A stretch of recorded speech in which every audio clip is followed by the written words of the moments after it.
Hey guys, so I want to lay out some advice that's just been buzzing around in my head for the last few days, and I think that a lot of you could benefit from. It's going to be how to change your life the easy way.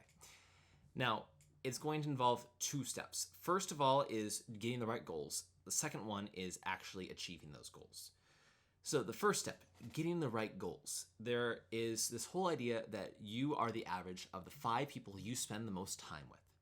Now, the part that no one ever explains is that you don't have to spend that time with people physically. Instead, you can spend time with people mentally. And you can do that through reading books, which are the best because it's a well thought out trail of ideas. You also can read movies, and that's great because you can see actions exemplified in real life in a story context. It's very memorable. Any sort of content, you can spend time with people through that. So that's going to influence the thoughts, which is ultimately going to influence the questions that you ask yourself, and then ultimately your behaviors, finally your goals, and then your outcomes in life. There's that whole Mahatma Gandhi quote, put that up on the screen. You got that, right? The second part is going to be, well, okay, what is the 20% that actually matters? Because that's true in life overall. 80% of stuff doesn't make a difference, 20% really does. That's Pareto Principle. My mom always likes to say, life is 10% what happens to you, 90% how you react to it. And that's kind of the important stuff. So how do you figure out what those important things are? I'm going to give you 2 mental models really quick. The first is constraints, the second is placebo. The constraint model is, if I was to hire somebody for this job, would I still be limited in any other steps? As a practical example, I was trying to market my tutoring business earlier this year, and I needed to email counselors. Well, I hired somebody to give me a bunch of emails, but I still had to send out all those emails personally. So no matter how many emails came in, I still could only send out so many in a day and ultimately get so many results. So if I was going to hire anybody, it should have been for the sending email step right there.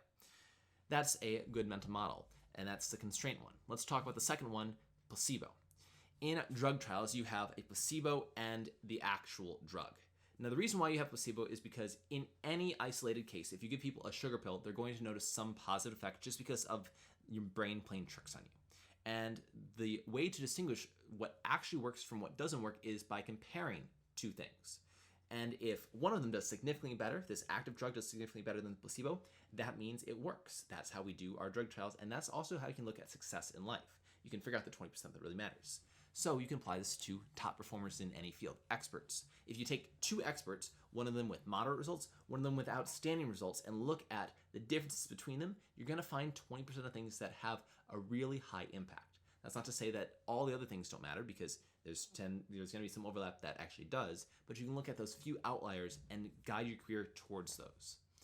Now, you can apply this to health, wealth, and happiness. Those are the big 3 goals, but there's always that problem of going, okay, Jake, I'm listening to you. I am obsessing about this content. I'm reading all these things, and I'm looking at what I should be focusing on. I'm getting these good goals, but I'm never taking any action on it, right? People fall into that all the time. And the natural idea is of losing a battle, right? I lost this battle, so what I'm going to do is I'm going to think bigger and grander. I'm going to win the war, right? I lost the battle, I'm going to win the war. When instead, what you need to do is, I lost this battle, how can I make my troops win one-on-one? So rather than bigger and grander, think smaller and faster. For example, a few examples in life. If you don't pass a test, a lot of people think, well, I'm going to get an A in the course by studying really hard. Instead, it's going, no. How can you get this one question you got wrong right? How can you remember that for the test? That's how you actually study.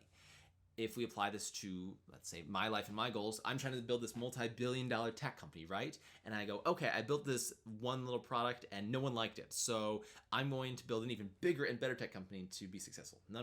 It's going, why didn't that work? And how can I look at my day-to-day and the small features of that to say, how can I make that part of that big company?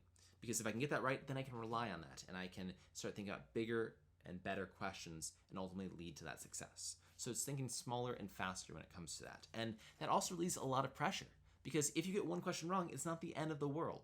If you are trying to get a great marriage, right? That's a big goal for people. Rather than going, okay, I just failed at this relationship, so my next one's going to be even better. It's going, well, no. Let's look at the conversations, the date nights that you're going on. Let's look at the the emotions and the vibe, right, of who you are as a person, personality, and all these other things, rather than looking at how to make this bigger and better. If you fail at something, look at the small details. That's the essential idea. And think smaller if you're having a hard time getting started with something.